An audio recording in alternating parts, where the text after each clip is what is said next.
Happy New Year and happy belated Martin Luther King Day. And I have to admit I'm a bit lethargic this morning because I was up until way after 1 o'clock watching the impeachment trial. And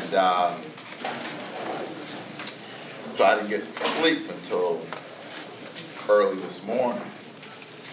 While what we do here has nothing to do with the impeachment trial, there are sort of two principles that does apply, and it has to do with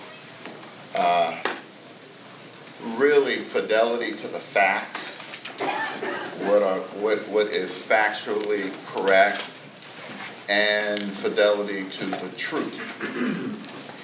And my mother years ago said to me, "Durrell, what is the greatest kept secret?" And obviously I'd done something for her to ask a question like that. And she said, "What is the greatest kept secret?" Of course I didn't know. And she said, "The truth." And the reason the truth is the greatest kept secret is because people, organizations, groups, sometimes they don't want to hear the truth or they don't want to hear the facts. And just because the facts and the truth may not fit a particular narrative doesn't mean that those facts aren't factual, and it doesn't mean that it's the truth. Sometimes the truth can be unpleasant. I sort of learned that in law school. I was in class my first year, and the professor called on me to recite the case, and I recited the case, and then we started to have a conversation about it, and I got into this whole sort of monologue of, well, that wasn't fair, or that wasn't right, or that was not just. And then I made the mistake and said, well, that's just morally incorrect.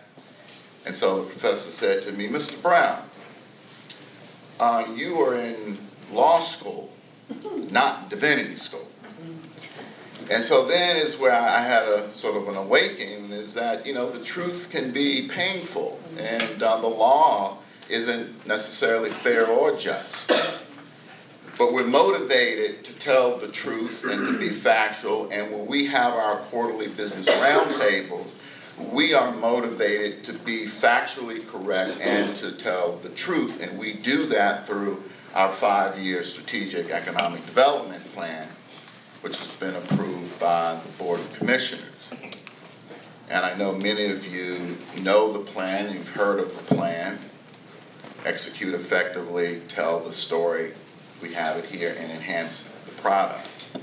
And so each time we have our quarterly business roundtables, we do our very best to be factually correct, and we do our very best to tell the truth. And again, sometimes the truth may not fit a particular narrative, but nonetheless, we're factually correct and we tell the truth. I want to acknowledge Commissioner Collins is here this morning. Commissioner Collins, thank you for coming and attending. Carlos Sanyel from the mall. Carlos, where are you? I just saw you. There he is back there. Carlos, thank you for being here. Gretchen Hartman from the Governor Hogan's office. Gretchen is in the back. Thank you, Gretchen, for being here. Dr. Murphy from the college is here. Thank you, Dr. Murphy. Danielle Manley, Town of La Plata clerk, is here. Where is she? She was? Oh, there she is. Thank you for being here this morning. Vince Hungerford from Military Alliance Council. Danny Michael, I'm sorry, president of the chamber is here. Danny, where are you? Right there. Thank you for being here. Steve Wall from the Department of Commerce. Kathy McAdams, Calvert Economic Development. Kathy, this is the first time you've been here. Thank you for coming. Thank you for being here. And Tiffany Davis from TEDCO. Tiffany, where are you? Okay, right there. Thank you for being here.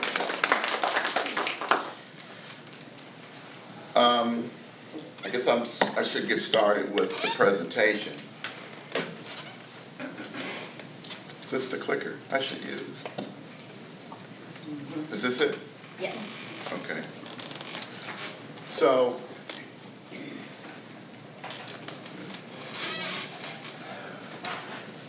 okay.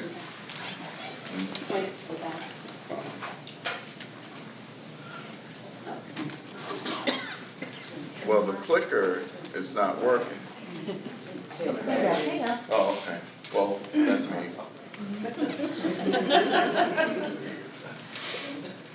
Oh, now it's just running through. Okay. I guess the first order of business I would like to do before I ask Commissioner Collins to come up, and before I start to talk about the 5-year plan and where we are with that. I know that, I don't know if you all have seen it, there have been some ads running about 4XB, which is at Mama Stella's in Bryan's Road. And how many of you all heard about that and seen that? And just want to let you know, and Commissioner Collins may speak to that, they do not have a use and occupancy permit granted by the county. They do not. And the county has been aggressively working against having that establishment there for a variety of reasons. And so, again, that's the fact. And I don't know, Commissioner Collins, do you want to come up and say anything about that? I know that Commissioner Coates is planning to be here this morning. I do know that she wanted to say something, but Commissioner Collins, as well as anything else you would like to say, of course. Good morning. I guess I will begin by addressing this XB4 matter.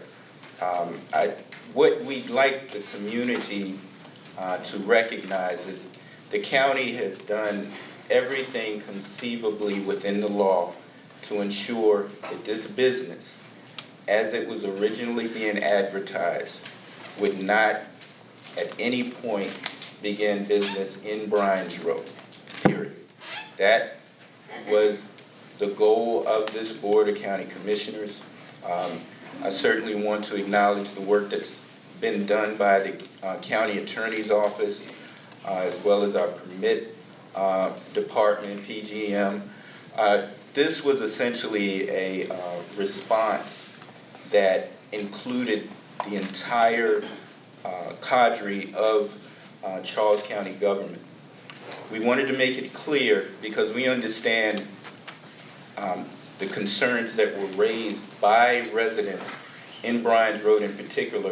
I don't know if many of you are aware, but the board held a town hall meeting immediately after this business was being promoted. And needless to say, residents in Bryan's Road were very concerned. That's an understatement. There were approximately 400 to 500 people there. Many got turned away. And the board got an earful from our residents. A lot of it was based on perceptions that people had about how businesses begin, how they start in the county. I see Commissioner Coates is here as well, so give her an opportunity to speak on this. But we understood we had to balance the law, the constitutionality that exists for businesses to actually begin in any community, but at the same time recognize concerns raised and more precisely how the actual interests of the community come to play whenever these type of matters come before us. And so what you saw was a meshing of of all of these things coming together. And the bottom line, and I wanted to certainly give Commissioner Coates an opportunity to kind of address this as well. We steadfastly moved forward to ensure that this business would not operate in the context that it was promoting itself. And there's a reason why I'm using that specific language. Just like Darrell, I'm an attorney as well, so I recognize the importance of actual language. Because believe it or not, as much as we abhor, that type of business, there's actually limited constitutional rights that individuals that have these type of businesses have. And so we have to balance all of those things. So any of you lawyers in the room know the concept of time, place, and manner. In other words, you can limit, some businesses, but it's based on the limited scope of time, place, and manner. And so that's what really drove us. And I just wanted to raise a couple of more comments and then allow Commissioner Coates to come up. I wanted to let you know how much I appreciate this opportunity to speak before you. Our board has made economic development a priority because we understand at the end of the day, if we're not expanding our overall economy here in Charles County, then we're really not doing our jobs in representing this community.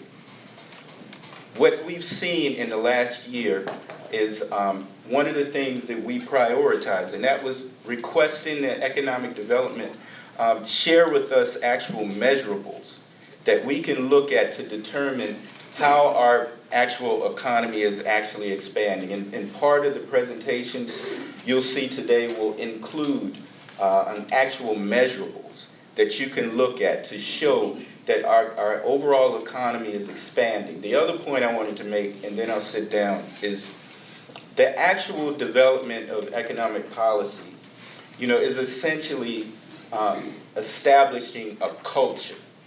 And what I mean by that is any community that has a robust economy, robust economic activity, has established a culture for business development.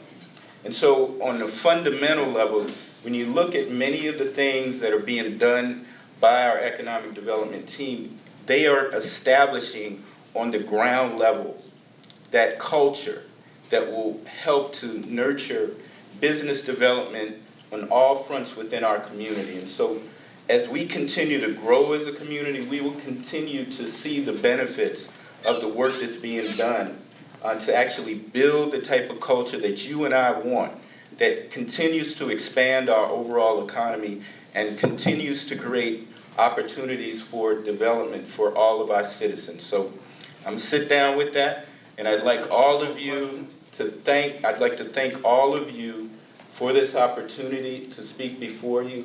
And at this time, I'd like Commissioner Coates to come forward.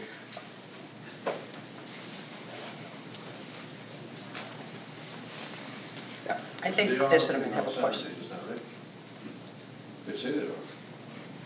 Okay, so thank you and welcome. I don't know how eloquently I could put it as Commissioner Collins just put it, but I think last year I opened my statement with we're open for business.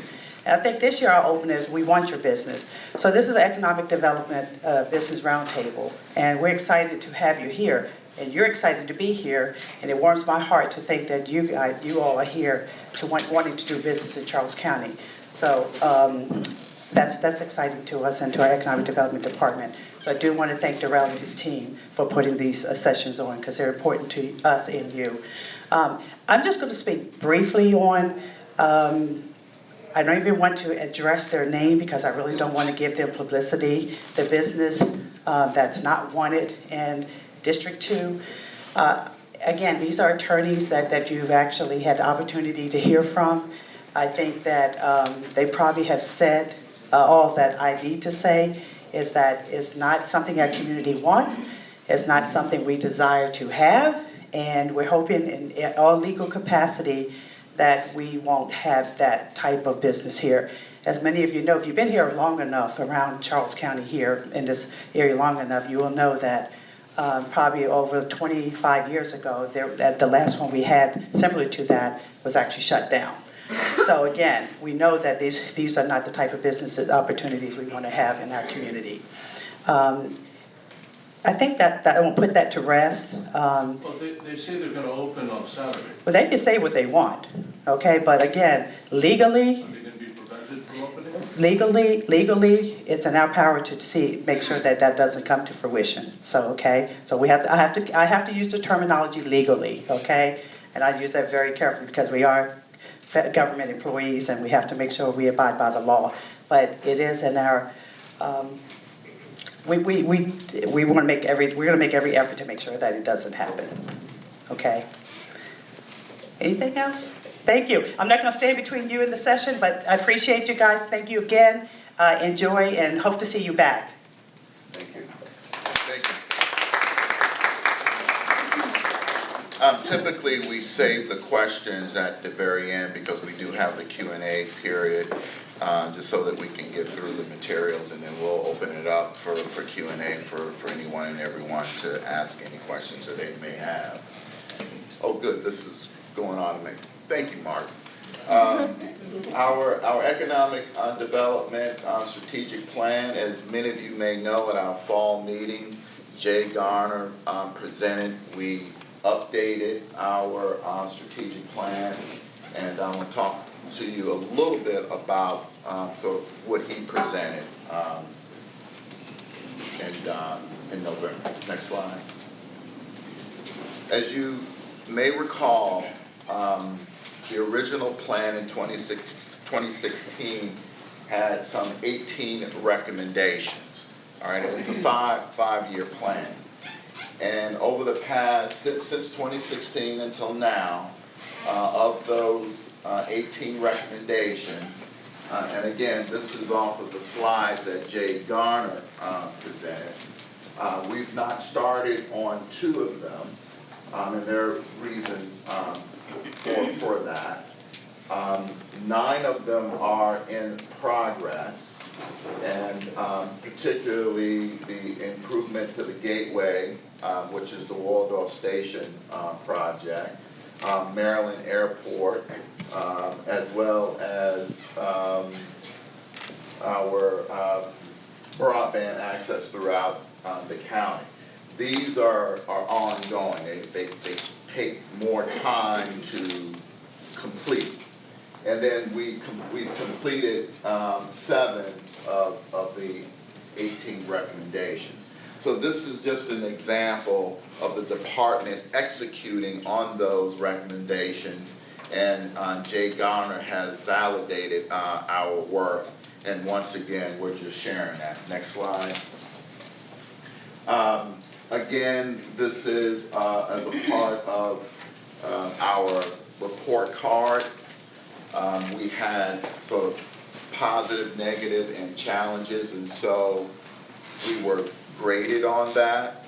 And if you all remember, if you recall, our report card we had originally, we had too many negatives and too many in the neutral category, which made the county a challenge for investment.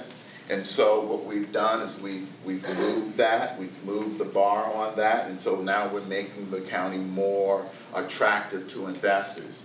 And so in 2015, as you can see, positive, there were 6, neutral 10, and challenges 6.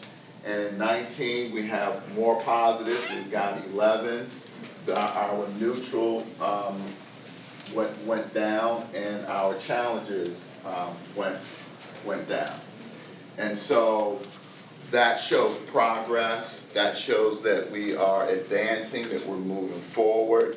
And these are the things that site selectors look at. And site selectors are those organizations that will come into your community and will look at your assets, will read your local newspaper, will talk to the community, and they will make certain determinations as to whether or not the county is ready for investments. And then what they will do is go to their clients and say, Charles County is a place to invest in. Or they will say Charles County is not ready for you to invest in. And so what we're doing, as Commissioner Collins mentioned earlier, we're creating that environment where businesses want to invest and thereby creating jobs.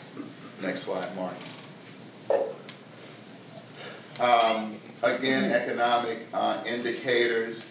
In 2015, I mean, right away you go to, your eyes will take you to the red, because red is something that eyes are naturally attracted to.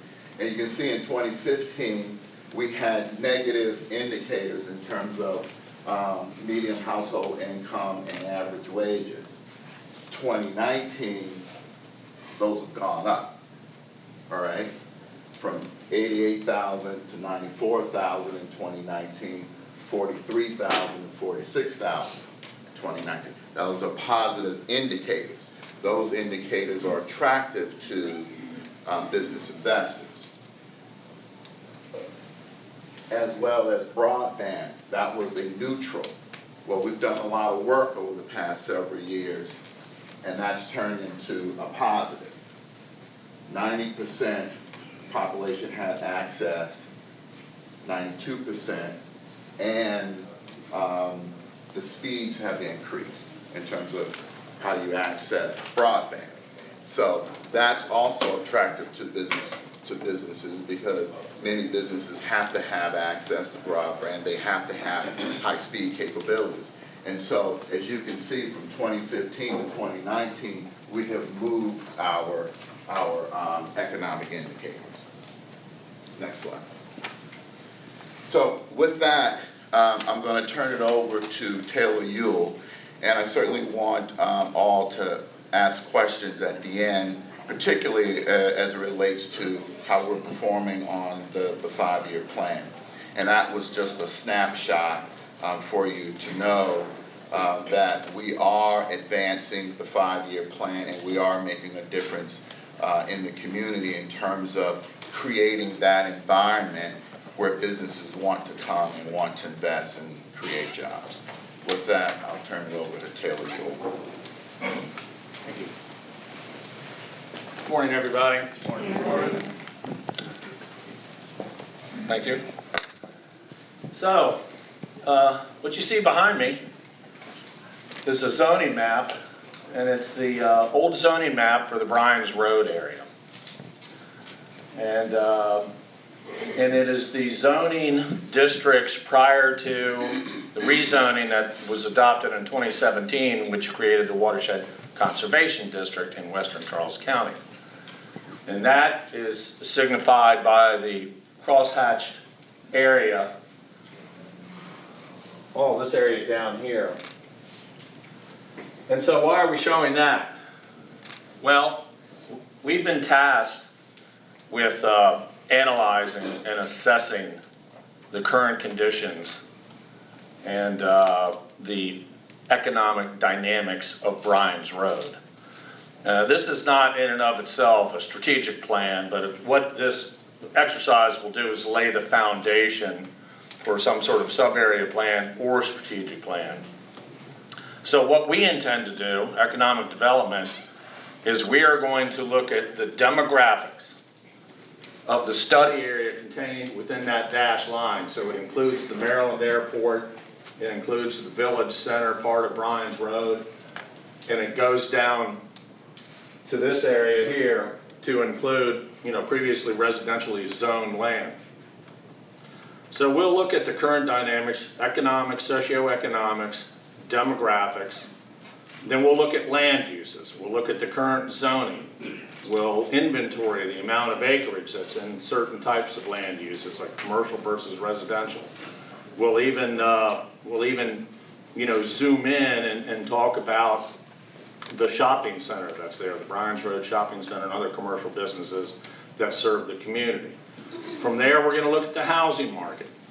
We're going to look at the housing styles. We're going to look at the rate of development for housing. It's got a very robust housing market in Bryan's Road. We get past that, we're going to look at the commercial market. We want to understand the supply and demand characteristics that are going to influence future development in and outside of Bryan's Road. So we're going to put an emphasis on retail development. And as you all may know, the Safeway vacated the Bryans Road Shopping Center a couple of years ago, and the owner has been struggling to fill that space. What we want to do is find out just why that is. We do know business models and how these grocery stores and other retailers decide where they want to locate. All of that's changed over the years. Competition has changed, and consumer habits have changed. So this report will address all of those dynamics. We're going to put a specific emphasis on the Maryland Airport. Now, one thing I can tell you now about the Maryland Airport is that's already undergoing a rezoning back to commercial use. So that orange area that you see down here with the shading, that is all subject to rezoning, and that represents about 800 acres net of the actual airport. So that's a significant development in and of itself. But we want to delve into just what are the economic implications when that is completed, when that process is completed. So, what that'll lead up to some findings and identification of next steps. And I think one of those next steps will wind up being some sort of sub-area plan for Bryans Road. The other thing is, as you can see, a lot of this land, aside from the airport over here, it was essentially taken out of commercial use and put into WCD. So we'll also be exploring alternatives to looking at rezoning that land and bringing that back into commercial use. And again, that comes down to supply and demand characteristics and so forth. So this is a fairly major project. We expect to have it substantially complete by about the second week in February. There'll be a commissioner's hearing on the subject on the 11th of February, but I think that's just going to outline the process and not necessarily contain the findings of the report, although they'll be well along. So we hope that this analysis and assessment answers a lot of questions that a lot of people have about Bryans Road. So happy to answer questions when we get to that segment today. So Lucretia.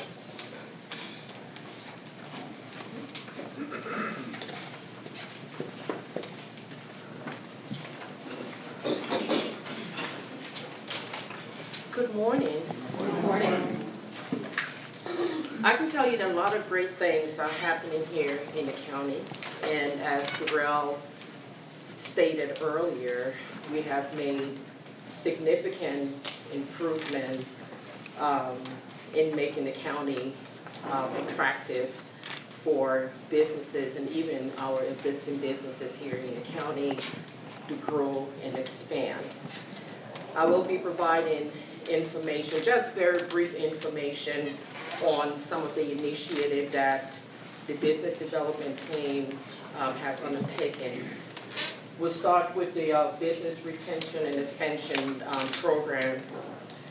We want to help businesses stay and grow right here in the county. That's why the Economic Development Department launched the business development, business retention and expansion program back in May of 2018. And this program, as I've stated in previous roundtable, that it is an economic development initiative that focuses on identifying the needs of our existing businesses through one-on-one interviews. And this program has three major objectives. And the first one is to identify the needs, concerns, and opportunities of existing businesses in the county and respond by developing programs and long-range economic development plans that will address those needs. The second objective is to learn of the future plans of the county businesses with respect to expansion, relocation, and retention, and follow up where assistance is required. The third one is to demonstrate the county's proactive outlook and develop an effective means of communication for our businesses. So there were three phases in this whole project. As you can see, phase one is where we research the businesses, we selected businesses. We couldn't visit every single business within the county, so we interviewed 60 businesses in the county over, I think it was a 6 or 7 months period. And we have a 25-member task force that reviewed our survey results to identify immediate red flags where we provided swift and effective solutions to address those red flags. In phase 2, we tabulated and analyzed and interpreted our survey results and came up with several potential projects that will help our businesses grow and expand in the county. We are now in phase 3, where the task force are making recommendations for implementing of selected projects. And a final report of the BRE program will be developed to share the results and selected projects with the community. So that where we are in phase 3. The next initiative is a trade mission. This is very, very exciting for the county at this time because Charles County is forming a sister city partnership with Matola province in Mozambique to encourage the development of business and trade relations and international capacity building to support long-term business development and strategies and other economic development initiatives. This global initiative first came about from our international trade seminar that we had here in March of 2019, where we have representatives from different embassies in Washington, D.C. We had businesses throughout the counties and also in the state of Maryland. And Mozambique did a presentation. They presented the value propositions and business opportunities, and they were eager to do business with the county. So back in May, Commissioner Collins and the team from the Economic Development Department met with the ambassador, the Mozambique ambassador, where we talked about establishing a sister city partnership.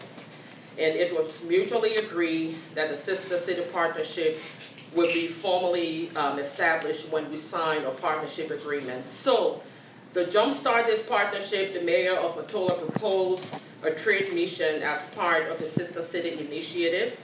And in preparation for this trade mission, we are currently recruiting businesses located in the county and other Maryland counties to extensively engage with businesses in Mozambique to foster a mutual partnership. This opportunity for our business is to explore new markets and to identify and promote international cooperation through business and trade. And in 2018, Maryland ranked 4th in the U.S. export to Mozambique, with export value at more than $21 million. That's significant. So our businesses should participate in that. We are working closely with various state and local entities such as the Maryland Department of Commerce, Office of International Investment and Trade, the Export Assistance Center, the U.S. Commercial Service in Baltimore and in Mozambique on recruiting businesses. We also provide grant assistance and additional details. We are also working closely with the Embassy of Mozambique in Washington, D.C., and the mayor office in Mozambique. So, entrusted businesses may be eligible to receive a reimbursable grant through the Export Maryland program. For more information on this travel grant, you can see me and talk to me after the roundtable. There will be regular communications with all interested participants of the trade mission. So I recommend that if you want to grow and look at other markets, whereas the U.S. is not, it's just a percentage of the consumer market, you want to talk to me after the roundtable to get more information about the trade mission. Next slide. We also, as I said from the beginning, we want our businesses to grow and expand right here in the county. So we have put together a growth workshop series for business development. And small business are the big part of Charles County and the region. So we will be having a series of workshops. If you can go to the next slide for me, please. And these would be different dates. They are all advertised on the Economic Development website. So the first workshop would be leveraging your certification. This workshop will provide a brief overview of certification that the state of Maryland offers and provide information on how to leverage those certifications against your competition.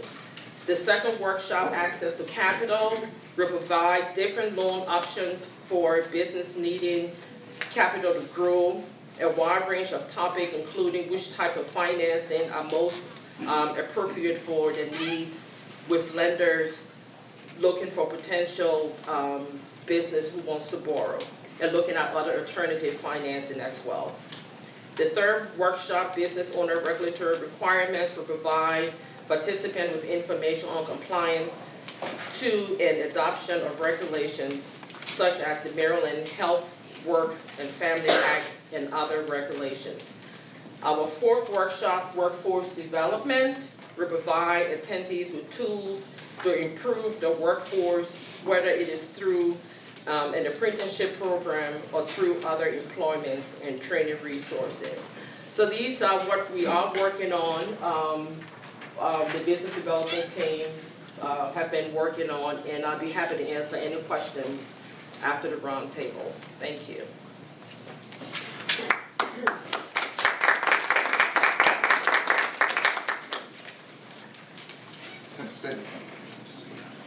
Thank you, Lucretia. If I can invite my colleagues up, Marcia, Taylor, Martin, would you come up, please? Danielle, Michelle, all of Economic Development, and then we can have our Q&A session. Commissioner Coates is still here, but I'm not going to call her up. She can choose to chime in as she sees fit. So, all right, are there any questions? Yes, sir. Chris Dudley, Meadowwoman Watershed Society. As you said, facts are important, and the presentation on Bryan's Road seemed to be an error. It claimed that Bryan's Road went into the Watershed Conservation District, which it did not according to county zoning maps. Similarly, the airport never did either.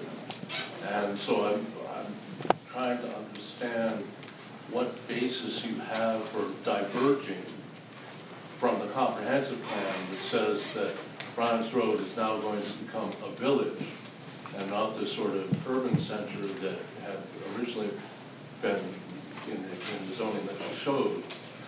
And also, I think you were talking about reconsidering housing on a state park land. That seemed very odd to me. So there's good news in Bryan's Road. We're going to get a new thrift shop in there, one that is very successful in Lexington Park. Probably will have the square footage area to be successful in Bryan's Road, where Hooks and Hangers little outlet didn't get enough turnover on stock to actually be successful. So we're seeing some development now in Bryan's Road that ought to be successful in a village context. But you're talking about something that was ill-conceived 20 years ago and trying to bring that back, and I just don't quite understand why you're taking that approach. Actually, at this point in time, we don't know what would be brought back because we haven't completed the study yet. I don't know where the whole notion of housing on a state park came from. You were pointing to it on that. Well, I mispointed. But I would say be patient and wait for the report. We don't know what all the findings are. We're essentially synthesizing the data now.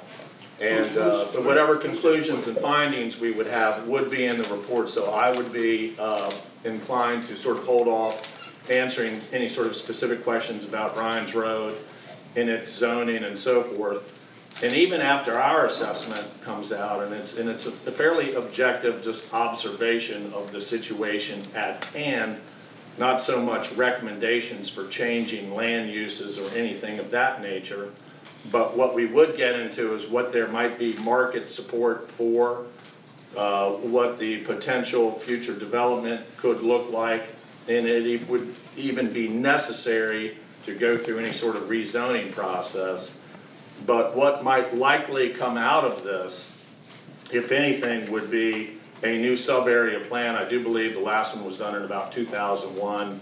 There's been rezoning based on the comprehensive plan, but not any sort of sub-area plan. So there's a lot of work that needs to be updated. It does need a sub-area plan, but one that's consistent with the village. And it will be a public process, so you'll be able to weigh in on that process. Is your assessment, your study going to be a public process as well?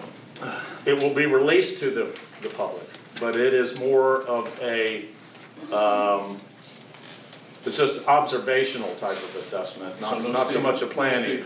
Stakeholder involvement. There's stakeholder involvement to the extent that we'll probably be talking to some businesses out there and home builders. Maybe I'm sorry? you can check with residents because. We don't have a public outreach element to the study that we're doing. Okay, thank you. Other questions? Any other questions? Yes, sir. On one of your charts that you presented, and you showed the positive and the negatives, Yes. the improvement, one was regarding, which became a negative, was a positive in 2015, and went to be a negative in 2019. Was jobs, I think it was jobs. I'm trying to understand why that was the case. It fluctuates. Is this on? Okay. It fluctuates from year to year, and you're right. The employment changed. While employment grew, both those years, it didn't grow as much in 2019, I guess it was, as it did in 2015. I can't give you a reason why, but it does fluctuate. One year, I think the first one was, I want to say, I looked at it, I want to say it was 1,700 jobs, and in 2019 it was 400 and some jobs. So yes, it does go up and down. We'd love to see it be more and more every year. Doesn't always happen, because it's net. It's not that we only added 400 jobs. For some reason, there might have been a job change. For instance, big construction. We did see a big drop, for instance, when the power plant was being built over on Billingsley Road. That added many, many hundred jobs during the construction. When that was completed, our employment dropped again. So things like that will cause it to fluctuate. Does that answer your question? Okay. Any other questions? Yes, sir. Are the data points that you mentioned earlier on your presentation, are they available online, the county website? Not right now. They will be. We have, the final report will be presented to the Board of Commissioners probably late February, and at that point, it will be posted on our website. And our 5-year plan is posted on our website. So Yes. Now, just to back up a little bit, the presentation that Jay Garner made at our fall meeting, that is on our website. And I'm looking for Jennifer, right? That's on the website? Yes. We have a downloads page, and all those reports are on it. And actually, I think those slides, the data from those slides is in that report. So yes, you can get it there. While you think about your questions, I just want to mention a couple of events that are going to be coming up in the community in the next few weeks. This Friday night, the Charles County Chamber of Commerce is having the annual inaugural reception. Outgoing President Danny Michael will step down, and Tom Blanford from E-Trepid will be stepping up. Also, our Chamber of Commerce has a new CEO president, Bonnie Grady, who has come in to take over running the chamber. Absolutely fabulous woman. So if those of you who haven't signed up to attend this Friday night, go to the charlescountychamber.org website and sign up to attend. And then coming up in February, the Nonprofit Institute at the College of Southern Maryland is having their 10th annual conference. It's a wonderful conference for nonprofit businesses, but actually chock full of information for businesses of all kinds, but especially focused on nonprofit businesses. And if you do run a nonprofit and you're not familiar with the Nonprofit Institute at CSM, get to know Kara Fogarty, a brilliant woman and good friend. I'm going to offer that disclaimer. The conference is Thursday, February 20th. It's from 8 a.m. to 3 p.m. with speakers and breakout sessions. And to register for that, go to csmd.edu/nonprofit institute.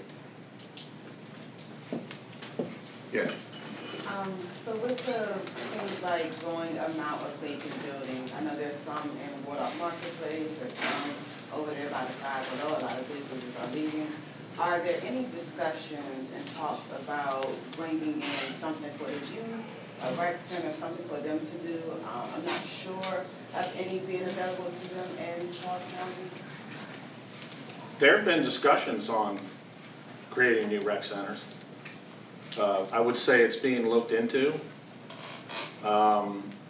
These things take some time, but we've looked at alternative sites, and we'll be looking at funding and financing strategies and things of that nature. So I would say on that subject, stay tuned.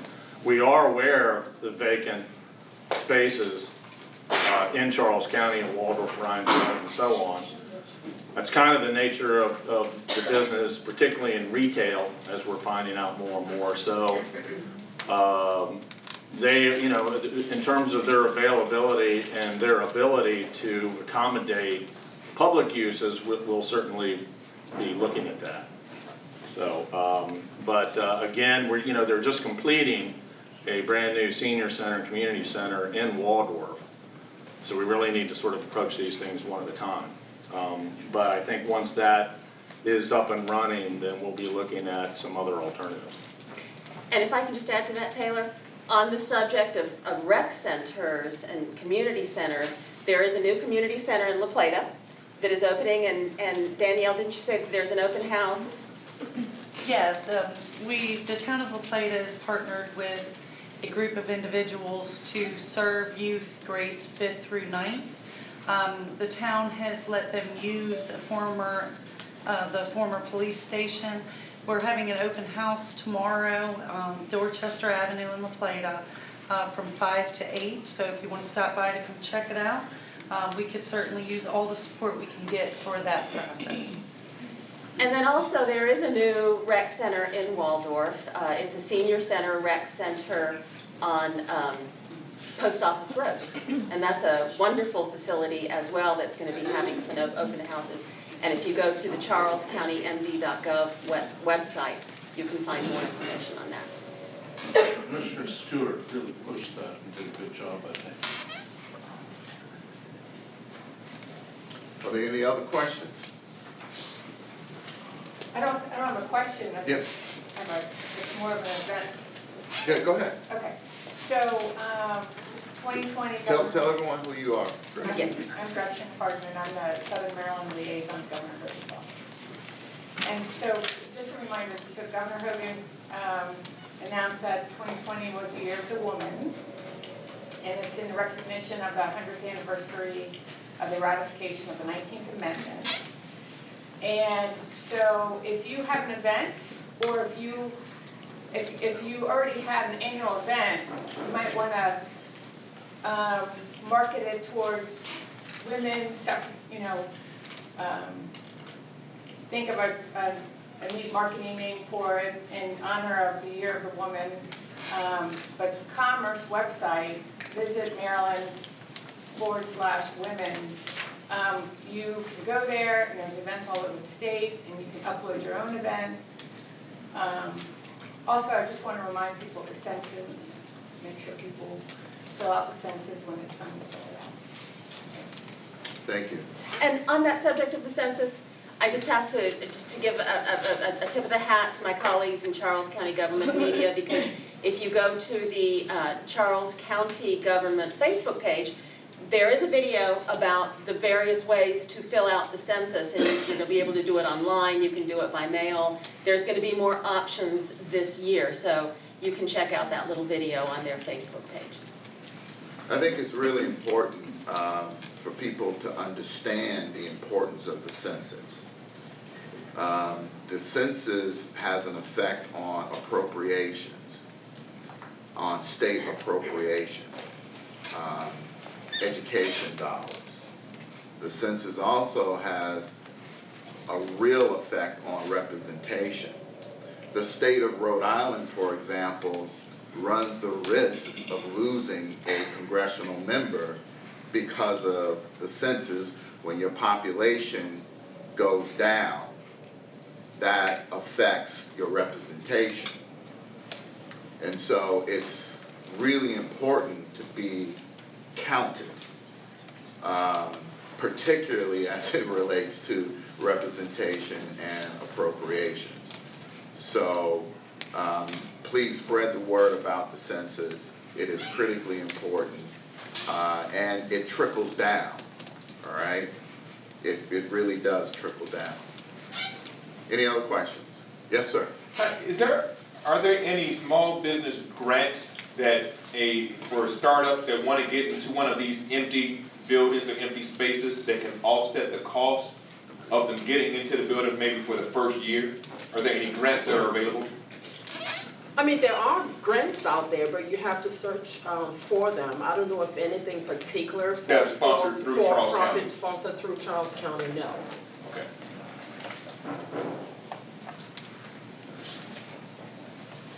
Yes, sir. Is there any progress going towards the Waldorf urban development corridor? Is there anything going on that? We're actually having a meeting this afternoon with our planning and growth management people on just that subject. And I think one of the topics of conversation will be potentially relaxing some of the zoning requirements and building requirements that were established when it was rezoned back in 2010. So to be able to accommodate, you know, these businesses that want to come in there pre-transit, if you will. There's still infrastructure capacity issues in that corridor, and we've encountered some really unforeseen challenges in terms of trying to pack everything in such a narrow roadway, if you will. You've got utilities that need to be buried, you've got curb and gutter, you've got bike lanes, there's a lot to go in there, and there are any number of challenges, so that's held up the project somewhat. But we are talking to some like affordable workforce housing developers who want to do projects in there. We'll be looking at alternative ways for them to access the infrastructure without waiting for the roadway improvements to occur. So yes, the work is still moving forward, but it's moving forward. It's at a slow pace, but it's at a slow pace just because there are so many challenges associated with doing the improvements. Just want to recognize Brent Manley from the town of Plata is here. Brent, not to put you on the spot, but is there anything you want to share with the group since you're here, or are you good? Excuse me, Darrell, just to reinforce what you said about the census, how important that is, not just for appropriations and, but also for statistics, statistical purposes, especially in the work that you guys do, trying to attract business. So it's a very important time. Indeed. Were you saying that you want to undo transit-oriented development? No. But you want to make changes to it? We don't necessarily know what we want. That's what we're meeting about this afternoon. It would essentially, the corridor will retain its transit-oriented development zoning. It's just we do have businesses and property owners that are there now. We want to go back and make sure that some of the regulations associated with the transit-oriented, there's 3 zones there, by the way. There's the TOD, transit-oriented development, Waldorf Urban Center, and Acton Center. So we just want to make sure that there aren't any undue restrictions that prohibit businesses from operating and expanding in that area, but by no means would it undo the transit-oriented or the urban density nature of what the zoning allows for now. It's just right now we're trying to get the light rail through at the state level, and undermining that view. We're working very hard on that. We were just in Annapolis a couple of weeks ago, and we're going back in a week or Next so week, to yeah. address just that. To support it, the Southern Maryland Rapid Yeah, Transit that's Project. big support in our area. Let me just say Let's something. not sabotage it. At no time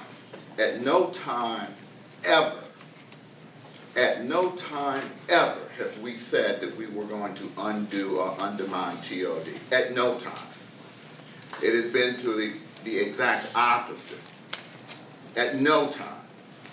I want to be absolutely clear about that. I'm going to say it again. At no time have we ever said anything about undermining TOD. Never. Any other questions?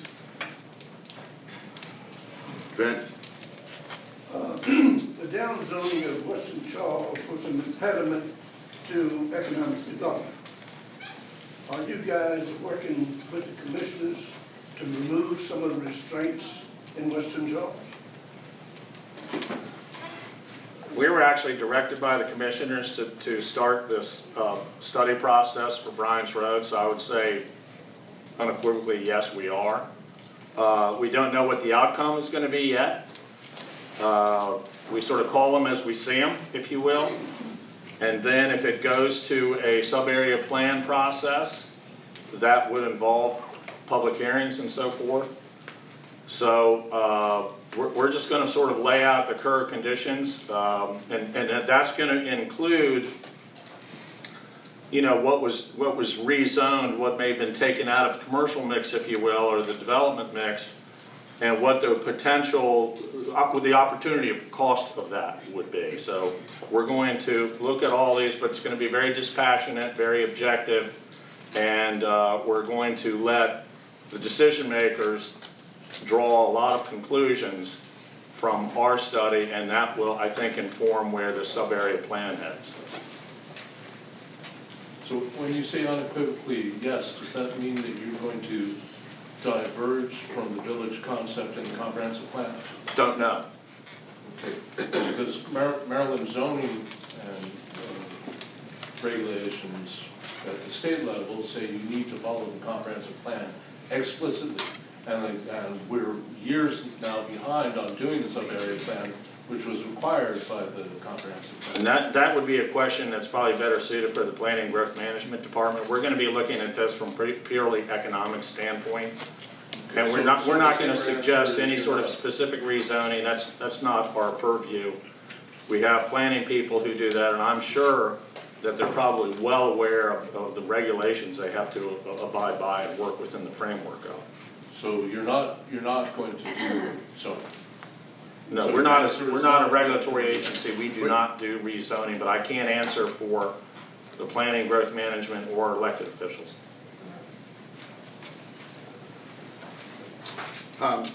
Commissioner Coates, did you want to say? Are you good? You guys doing a fine job. Thank you very much. I know when to sit and be quiet and just listen. Working hard, everyone. Back on with regard to light rail, I have testified, and Commissioner Coates was with me and others, and Taylor and Marcia and I testified on the bill, Senator Ellis's bill. I'm going back. I don't know the date, but I think it's next week. It's the 28th. It's the 28th on the House side to testify in favor of the companion bill from Senator Ellis. So, you know, again, you know, I want to stop it right here, right now. At no time have we ever said that we were doing anything to undermine TOD and the development of TOD. It's been the exact opposite. So if you hear that narrative, again, know that that's not true. Know that that's not true, okay? Because it has consistently been the exact opposite. Any other questions? Yes, Steve. I'd like to put my friend Martin on the spot a little bit since he's been so quiet. Could you give like one or two really quick, cool things about what's happening with the farming community in Charles County, or maybe a little bit maybe about the distillery initiative or the wine initiative that's going on? quick, maybe not, but definitely something exciting. So I think an update about the Rural Planning and Zoning Task Force is timely. So this past summer, for 6 months, the Rural Planning and Zoning Task Force, made up of 9 community members representing Charles County's agricultural community and some real estate experience as well as some land development experience, came together for 16 different meetings over the course of 6 months to take a look at Charles County's current zoning ordinance, the good and the bad in the zoning ordinance that affects the rural and agricultural communities in Charles County. In November, the chair of the task force presented the findings after the 6 month of meetings and presented recommendations that ranged from proposed zoning text amendments to better agricultural communities. Agritourism was a big word that was thrown around through these task force meetings. Proposed ag advisory council is also a recommendation, as well as some other things for planning growth management to better serve agricultural businesses in the agricultural community. What came of that briefing to the commissioners in November was that staff was then going to take a look at these recommendations and almost dissect the recommendations into different categories, if you will, because certain recommendations were going to require their own processes. So zoning text amendments would obviously go to the Planning Commission and through that public process, whereas a resolution may be required for an Ag Advisory Council. So if you don't see it on the upcoming commissioner's agenda, I would keep an eye out, because within the next few weeks, staff is going to brief the Board of County Commissioners on their perspectives on proposed recommendations. And then after that briefing, some of the recommendations can most likely move forward. That wasn't quick. We have time for one more question. We start on time and we end on time because you all have requested that we do so. Last question. Come on, let's get one more. Oh, I was just going to ask you about the broadband. Any updates? Michelle, you want to take broadband or do you want? The Broadband Task Force has been working diligently, and we received a draft report from the consultant. And what this is, the Broadband Task Force is been charged by the commissioners to do a plan for deploying broadband to the unserved and underserved parts of the county. So we have received the draft report, and we have sent it back, and that task force is headed up by Deb Hall, who is our deputy county administrator, and Evelyn Jacobson, who heads up the IT. And so they have gotten all the feedback from the task force, which I'm on, and Michelle DeSoto from our office is on. They're going to send it back, and very soon we probably will be sending in some grant applications to the governor's office and the governor's broadband, what's it, the correct name? Office of Rural Broadband. Office of Rural Broadband, for some projects that were recommended in that report. So we are moving forward, and then also looking at some of the federal resources as well, and hopefully we'll have some grant applications in. So we'll be reaching out to you for some support. Thank you. Carlos, not to put you on the spot, but is there anything that you want to say about the mall or any new developments, or you're good? We're good. We're not going anywhere. There you go. Yay. We're here to stay. So. All right. Thank you, Carlos. Maureen, is there anything that you want to say with regard to the college? Yeah, the new semester just started, and we are very, very excited that sometime in the next couple of weeks, Clarity Coffee is opening its second location on the La Plata campus. All right, thank you. Commissioner Coates, to close, is there anything you'd like to say? Great job. I appreciate everyone coming out. We look forward to, if you start an initiative or business here, we look forward to that business initiative. Thank you very much. Thank the team. They're great. We depend on them, and thank you for heading the charge that the commissioners have put forward to economic development. Thank you, thank you for your leadership. As you know, we've worked, Lucretia worked really hard and diligently with Lidl, which is across the street.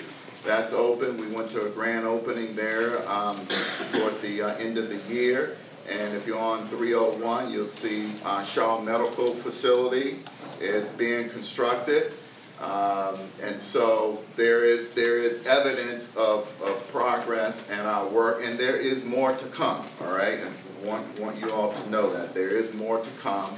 And one other thing that I would like to say to close out, while we do these every quarter and we try our best to get information out to the community, Jennifer is our sort of webmaster back there. She blogs for us. She keeps our website updated. We try to share, I'm sorry. Social media. And she does, of course, all of our social media work. And so we use every avenue to get information out to the general public, to our stakeholders and business community. Should you have any questions, please call us, all right? Please reach out and talk to us. Don't let misinformation, bad information, take the narrative. And just know that just because you don't see anything happening, I mean, Lido was a 2-year project before construction. So it takes time. Shaw Medical was a 3.5-year project. So there are things that are happening that, for confidentiality reasons, not because we on economic development want to be confidential about it, it's the client wants us to be confidential about it, and we have fidelity, we hold true to that confidentiality. But in the meantime, should you have any questions, please reach out to us. We have open doors. Call us, come in, visit us. I would much rather you do that than to take hold of any false narrative of misinformation and think that it's true when in fact it is not.